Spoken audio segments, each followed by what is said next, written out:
Merci de nous suivre sur l'ensemble de nos plateformes pour vous informer sur Prestige. Au sommaire de cette édition.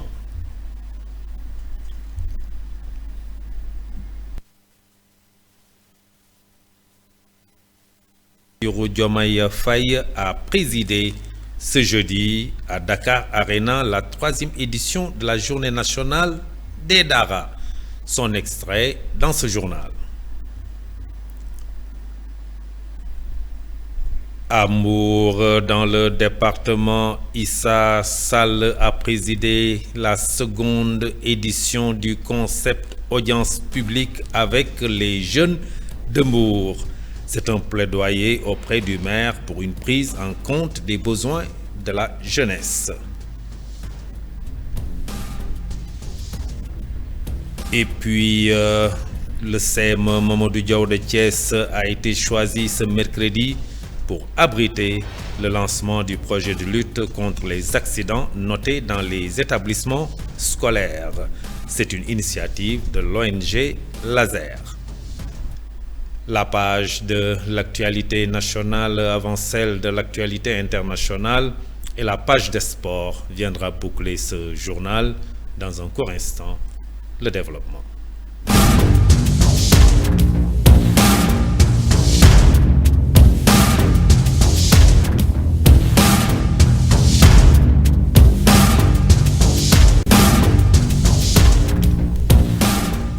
Mesdames, Mademoiselles, Messieurs, bonsoir et bienvenue dans ce journal. Le président de la République, son Excellence Bassirou Diomaye Faye, a présidé ce jeudi matin à Dakar Arena de Diamniadio la 3e édition de la Journée nationale des Daara. Devant l'assistance, le chef de l'État a rendu un vibrant hommage aux Serigne Daara ainsi que les Yayou Daara, comprenez les Ndeyou Daara, pour leur implication envers les talibés. Le président Bassirou Diomaye Faye que je vous propose de suivre. Nous nous engageons solennellement à soutenir leur modernisation et à intégrer pleinement et entièrement les Daara dans le système éducatif sénégalais, tout en préservant leur singularité et leur richesse intrinsèque. Mesdames, Messieurs, si les Daara rayonnent par la noblesse de leur mission, c'est grâce en grande partie à celles et ceux qui les portent au quotidien. Je tiens à saluer ici avec déférence la déférence qui s'impose, les Borom Daara, ces éducateurs hors pair, véritables artisans du savoir et de la vertu. Par leur dévouement, souvent dans des conditions difficiles, ils inculquent aux jeunes générations des principes de foi, de discipline, de respect, d'humilité qui constituent le socle de leur épanouissement. À leur côté, les Ndeyou Daara jouent un rôle tout aussi fondamental. Ces mères courageuses et généreuses, souvent dans l'ombre, assurent le soutien logistique et moral indispensable à la vie des Daara. Leur engagement quotidien, qu'il s'agisse de préparer les repas, d'entretenir les liens ou de subvenir aux besoins des enfants, mérite toute notre admiration. Que ces femmes soient assurées de notre reconnaissance et de notre soutien dans leurs efforts constants au service de l'éducation et de la solidarité. Comme annoncé dans le sommaire CAP dans le département de Mbour, où le maire Cheikh Issa Sall a présidé la 2e édition du concept audience publique avec les jeunes de Mbour. Cette rencontre organisée par la commune en collaboration avec des associations de développement communautaire vise à apporter un plaidoyer auprès du maire pour une prise en compte des besoins de la jeunesse. À l'issue de cette rencontre, le maire a décliné ses ambitions pour les jeunes de sa commune. Cheikh Issa Sall que nous suivons. Tenu une rencontre extrêmement importante avec les jeunes dans les différentes organisations et mouvements pour discuter des questions extrêmement importantes qui concernent plus particulièrement la jeunesse. Nous avons discuté de santé, nous avons discuté d'éducation, nous avons discuté de protection de l'enfance, nous avons discuté de maladies comme le VIH. Nous avons discuté également de l'implication de la jeunesse dans les instances de décision. Et je crois que à la fin de la rencontre, on s'est enrichi, on s'est compris et on a pris la décision vraiment de nous engager à porter le plaidoyer et à mettre en œuvre toutes les recommandations qui sont du ressort de la municipalité pour que notre jeunesse puisse jouer efficacement son rôle dans le développement socio-économique de notre pays en général, mais de la ville de Mbour en particulier. Donc je crois que c'est des séances d'échange, de communication, d'information qu'il faut démultiplier, élargir et même s'il le faut spécifier pour aller plus dans les détails et pour pouvoir adresser toutes les questions qui interpellent notre jeunesse, qui interpellent le développement économique et social de notre ville.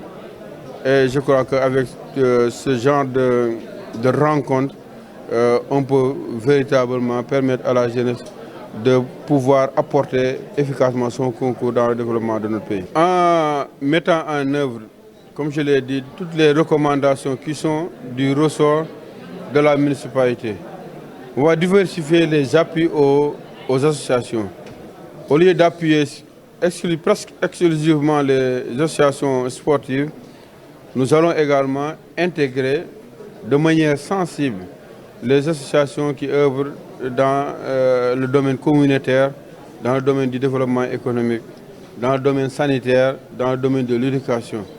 Nous allons même mieux discuter avec les ASC pour que, en contrepartie des subventions, que les ASC également puissent intervenir dans d'autres domaines, sur le plan culturel, mais également nous aider dans des activités d'investissement humain pour permettre à notre ville de rester propre, ou bien des activités de sensibilisation pour augmenter le niveau de citoyenneté. Retour à Thiès pour parler éducation.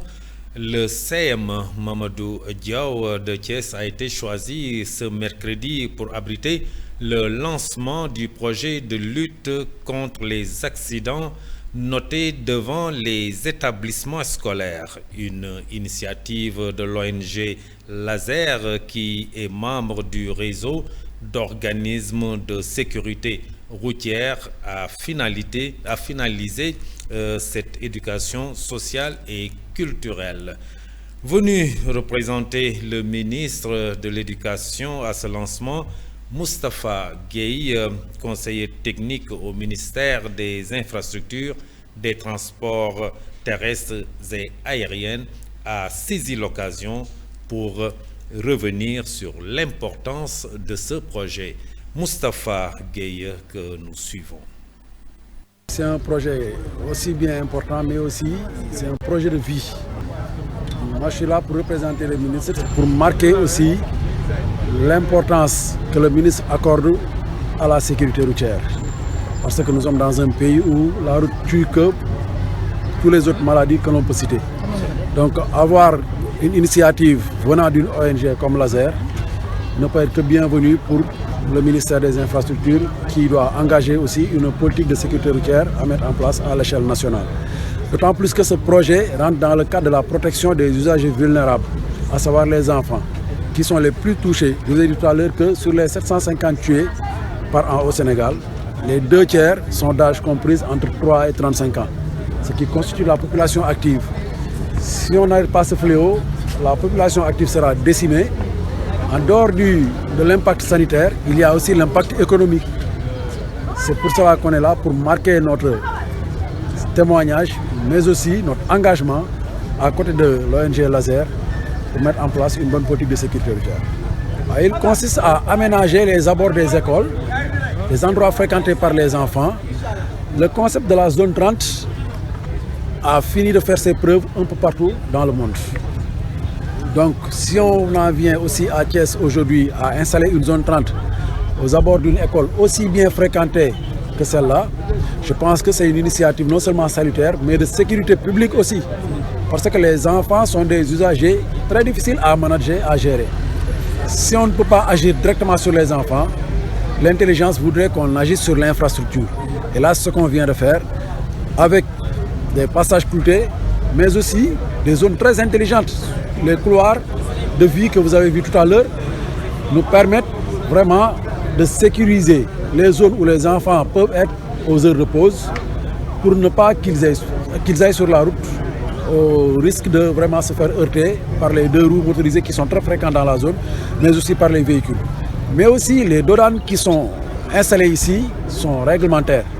Parce que l'ASER a mis à contribution l'AGEROUTE qui, de par son professionnalisme, a mis à disposition des dodanes bien éclairés, mais aussi qui respectent les dimensionnements des normes internationales. Ça aussi, je pense que c'est à saluer et c'est à encourager et que cette initiative-là soit étendue à l'échelle nationale. À rappeler que l'ASER est membre du réseau d'organismes de sécurité routière à finalité éducative, sociale et culturelle. Les autorités administratives, les autorités éducatives, parents d'élèves et élèves ont pris part à cette cérémonie. L'inspecteur d'académie de la région de Thiès, M. Ganassen, a magnifié cette initiative. Ses propos sont recueillis toujours par notre reporter Moussa Mbaye. Tout d'abord, c'est une belle synergie gouvernementale, il faut le dire, mais également un bel exemple de partenariat à travers l'ANESER et toutes les autres agences impliquées. Effectivement, nous magnifions ces infrastructures qui répondent aux normes et standards au plan international. Maintenant, l'enjeu, comme il l'a indiqué tantôt, c'est comment faire en sorte que ces infrastructures, ces aménagements soient utilisés à bon escient par les élèves. Et c'est là où intervient l'éducation, en termes vraiment d'éducation, d'information, de sensibilisation, dans une perspective surtout de prévention. Et à ce niveau, vraiment, nous allons développer en tout cas toutes les actions nécessaires pour qu'à travers nos stratégies pédagogiques, à travers également nos dispositifs qui existent, les conseils de gestion, les gouvernements scolaires et autres, faire en sorte vraiment d'activer tous ces organes, mais également tous ces dispositifs pour que ces infrastructures soient véritablement utilisées afin que les objectifs visés soient atteints. Parce qu'il est bien d'installer, d'aménager, vraiment de réaliser des infrastructures. Mais si ces infrastructures ne sont pas bien utilisées, il va sans dire que la problématique de la sécurité routière vraiment sera difficile à régler. Et c'est pourquoi nous allons agir véritablement dans ce sens pour que toutes les composantes, les parents d'élèves, toutes les composantes, même les moteurs, les conducteurs de moyens roulants, pour ne pas dire Jakarta, chauffeurs, même tricycle, vraiment tout conducteur de moteur roulant, pour que nous puissions vraiment instaurer en tout cas un dialogue, mais également une concertation afin que vraiment ce problème, cette difficulté. Et puis, dans le cadre de la 15e édition de la Biennale de l'art africain contemporain Dakar 2024, qui se déroule du 7 novembre au 7 décembre, l'artiste peintre Seydou Sané a organisé une exposition offre à la Maison des combattants de Thiès. L'objectif visé est de participer à la vulgarisation des tableaux d'art conçus à Thiès. Cette exposition avait comme thème Bay Sunu War. Seydou Sané donne plus de détails sur cette initiative. Ses propos sont recueillis par Ibrahima Sarr. Bon, ce thème Bay Sunu War, vous savez, Bay Sunu War interpelle toute la conscience universelle, notamment nos citoyens africains, sénégalais, à l'accomplissement du devoir, qui est un aspect primordial de tout un chacun pour servir sa nation. Bay Sunu War, comme vous pouvez le constater, le devoir est aussi un engagement personnel envers soi-même. Personne ne pourra faire plus que son devoir. Le devoir d'un individu ne s'arrête pas à la réussite, ni à l'échec, ni aux difficultés. Le devoir d'un vrai citoyen continue quand il est vivant. Par conséquent, le devoir constitue un médium important dans la vie d'un individu. C'est pour cela que suis-je tenté de dire souvent qu'il ne faut pas remettre en demain ce qu'on doit accomplir aujourd'hui. Car demain, c'est un autre jour, un autre soleil qui va se lever. Bon, vous savez, la peinture est pour moi une très grande partie de plaisir. Une expression de soi est aussi un moyen de communication traduisant l'envie de toucher du doigt une toile ou un support. Ma plaidoirie est simple, très simple. En tant que jeune artiste peintre sénégalais, je fais appel à tous les peuples du monde, notamment africains, sénégalais, à l'accomplissement du devoir, qui est un aspect primordial pour que nous tous, nous allons ensemble dans ce chemin qui mène juste pour la voie de la réussite.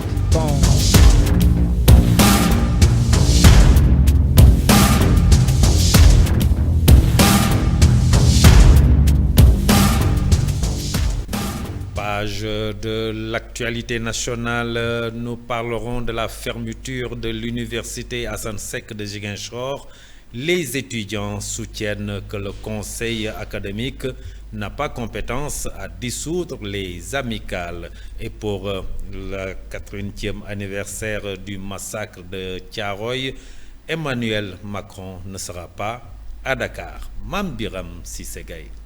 L'actualité nationale, le chef de l'État a rappelé au gouvernement hier mercredi au Conseil des ministres l'impératif d'une meilleure intégration des Daara dans le système éducatif officiel. Le président de la République a rappelé au gouvernement l'impératif d'une meilleure intégration des Daara dans le système éducatif à travers une cartographie exhaustive des établissements, la création d'un statut pour les établissements et les enseignants dûment formés dans des centres spécialisés, le développement de la formation professionnelle des apprenants en vue de faciliter leurs insertions dans la vie socio-économique, rapporte le communiqué du Conseil des ministres. Par l'autre chose, les étudiants de l'université Assane Seck de Ziguinchor contestent la décision prise par le Conseil académique extraordinaire qu'ils qualifient radicale tout en dénonçant un abus de pouvoir. D'ailleurs, pour eux, le Conseil académique n'a pas compétence à dissoudre les amicales, mais la décision la plus choquante reste l'invalidation du second semestre pour l'année académique 2023-2024 en l'absence de rattrapage pour le premier semestre. Nous ne pouvons pas accepter de telles décisions, a déclaré Amady Sow, porte-parole des étudiants face à la presse. Terminons avec ce dimanche 1er décembre 2024 sera commémoré le 80e anniversaire du massacre des tirailleurs rapatriés au Sénégal après avoir combattu pour la France durant la Seconde Guerre mondiale. Le président français Emmanuel Macron annoncé au Sénégal à l'occasion de cette journée ne sera pas de la partie. Selon nos informations, il sera représenté par son ministre des Affaires étrangères français Jean-Noël Barrot. C'était tout pour cette actualité nationale.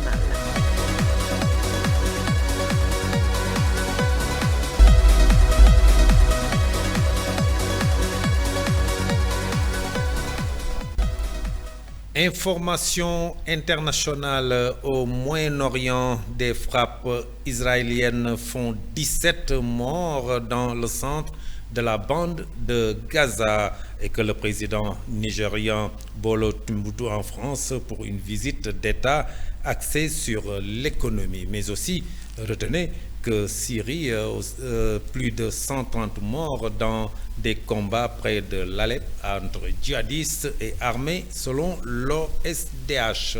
C'est un rapide survol signé Mamadou Saturne-Dione. Plus de 130 soldats syriens et combattants djihadistes, majoritairement issus du groupe Hayat Tahrir al-Sham, ont été tués hier mercredi lors de violents affrontements dans la province d'Alep, dans le nord de la Syrie, a rapporté aujourd'hui jeudi l'Observatoire syrien des droits de l'homme. Le régime du président Bachar al-Assad affirme de son côté avoir bloqué une vaste attaque. Parmi les victimes se trouvent 65 combattants djihadistes de de Hayat Tahrir al-Sham, 18 membres de groupes alliés et 49 membres des forces du régime, a précisé l'ONG basée à Londres et disposant d'un vaste réseau de sources en Syrie. Restons toujours au Moyen-Orient. 17 personnes ont été tuées dans la bande de Gaza aujourd'hui jeudi, alors que l'armée israélienne a intensifié ses bombardements sur le centre du territoire palestinien. Au Liban, un char israélien a fait feu 2 reprises sur la ville de Markaba dans le sud du pays au lendemain de l'entrée en vigueur d'un cessez-le-feu entre le Hezbollah et l'État hébreu. L'état-major de l'armée israélienne a dénoncé jeudi une violation du cessez-le-feu avec le Hezbollah, signalant l'arrivée de suspects pour certains dans des véhicules en plusieurs points du Liban sud. Bouclons rapide de survol de l'actualité internationale en Europe où le président du Nigeria, Bola Tinubu, est en France depuis mercredi soir pour une visite d'État de 3 jours, la première d'un chef d'État nigérian depuis 24 ans. Économie, culture, sécurité sont au menu de cette visite exceptionnelle. C'est pour développer de nouveaux partenariats entre les acteurs économiques des 2 pays que Bola Tinubu et le président français Emmanuel Macron ont co-présidé ce jeudi à Paris un conseil d'affaires franco-nigérien réunissant des patrons des 2 pays. Ce vendredi, Bola Tinubu présidera un forum d'affaires avec le MEDEF.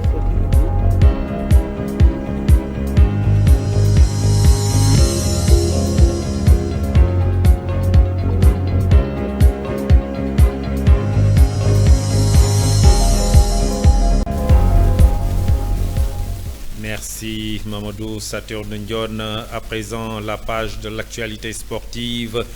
Ligue des champions, nouvelle victoire pour Lille face à Bologne. Et pour le compte de la Coupe CAF, le Jaraaf de Dakar chute 2-0 face à l'ASEC Mimosa. La page de l'actualité sportive, c'est avec Ibrahima Sarr. L'actualité sportive, le Jaraaf de Dakar a perdu son premier match de la Coupe de la Confédération face à l'ASEC Mimosa. Les Sénégalais se sont inclinés 2-0 au stade Félix Houphouët-Boigny d'Abidjan. Les Ivoiriens ont ouvert le score en premier mi-temps puis doublé la mise en seconde période à 20 minutes de la fin. Le Jaraaf, malgré quelques tentatives, n'a pas réussi à bousculer la solide défense de l'ASEC. Le prochain match du Jaraaf sera décisif. Ils devront se rattraper le 8 décembre prochain contre l'US Alger pour espérer relancer ses chances de la compétition. Parlons autre chose. Lille a assuré l'essentiel en Italie. Victoire 2-1 dans cette 5e journée de Ligue des Champions. Les Dogs ont été sérieux face à Bologne à défaut d'être flamboyants. Les hommes de Bruno Genesio ont assuré l'essentiel en se montrant solides et suffisamment efficace devant. Cette victoire de 2-1 en Italie acquise grâce au doublé inattendu de Mukao permet à Lille d'entériner à 99% sa qualification pour le tour suivant de cette Ligue des Champions. Et pour terminer devant au score à 2 reprises, Monaco a fini par chuter contre Benfica 3-2 à domicile et connaître sa première défaite cette saison en Ligue des Champions. Avec ce renvers, l'AS Monaco se retrouve 8e. Il faut espérer que Monaco n'aura pas de regrets à l'issue de cette phase de Ligue, car ce match face à Benfica lui laisserait alors un goût terriblement amer. C'était tout pour cette actualité sportive. Merci beaucoup Ibrahima Sarr pour cette page sportive qui boucle ce journal. Juste derrière, vous aurez la version Wolof avec Ismaïla Sarr. Cette version française du journal est à présent terminée. Merci de l'avoir suivi. Passez une excellente fin de soirée. Au revoir.